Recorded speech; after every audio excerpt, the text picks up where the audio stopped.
ఆలయాల్లో ధూపదీప నైవేద్యాలకు 10,000 ఇస్తూ ఏపీ ప్రభుత్వం నిర్ణయం తీసుకుంది. ఈ మేరకు కూటమి సర్కార్ జీవో జారీ చేసింది. కనీసం ధూపదీప నైవేద్యాలకు కూడా నోచుకొని దాదాపు 6,000 దేవాలయాల్ని రాష్ట్ర ప్రభుత్వం గుర్తించింది. ప్రజాగళం పాదయాత్రలో లోకేష్ ఇచ్చిన వాగ్దానం మేరకు ప్రభుత్వం ఏర్పడిన 50 రోజుల్లోనే 10,000కు పెంచారు. అయితే గతంలో కేవలం ప్రభుత్వ ఆలయాలకు కేవలం 5,000 మాత్రమే ఇచ్చేది.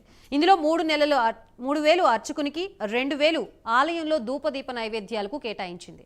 తాజాగా కూటమి ప్రభుత్వం తీసుకున్న నిర్ణయంపై అర్చక సంఘాలు, భక్తులు, బ్రాహ్మణ సమాజం హర్షం వ్యక్తం చేస్తోంది.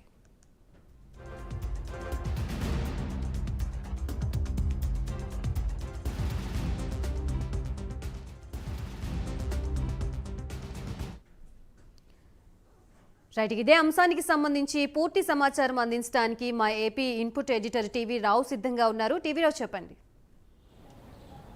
గాయత్రి, రాష్ట్ర వ్యాప్తంగా ఏదైతే కూటమి ప్రభుత్వం అధికారంలోకి రాబోయే ముందు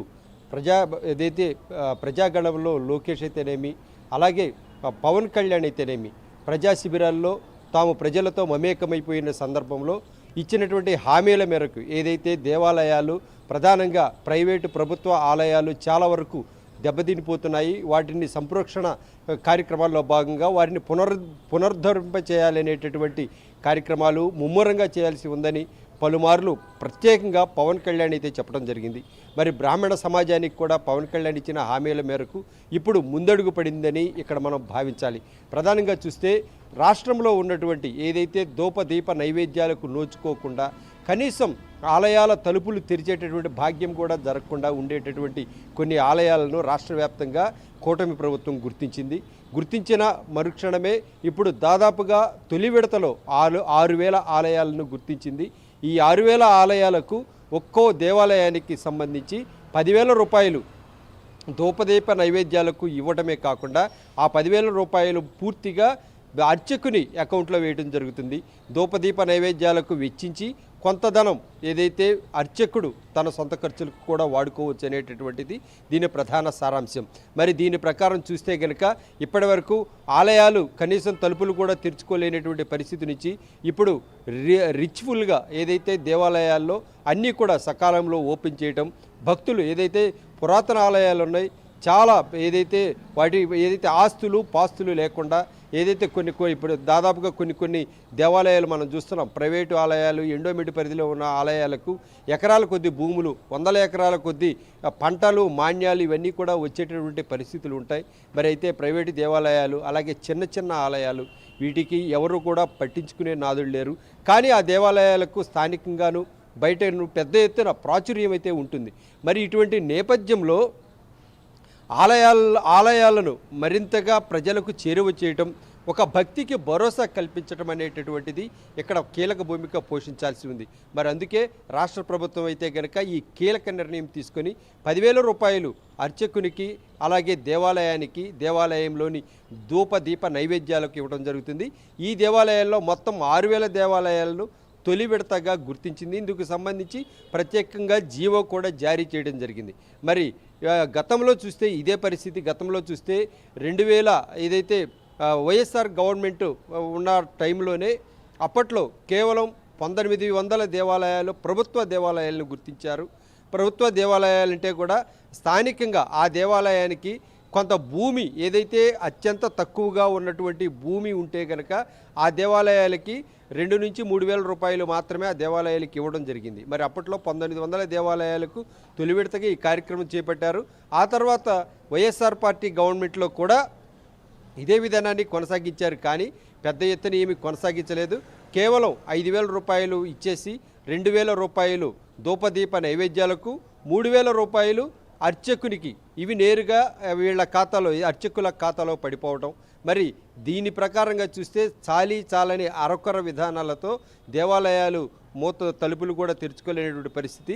మరి అయినా కూడా ఎంతో కొంత ఊరటే అయినా కూడా ఇచ్చినటువంటి దేవాలయాలు కూడా అది ప్రభుత్వ ఆలయాలు.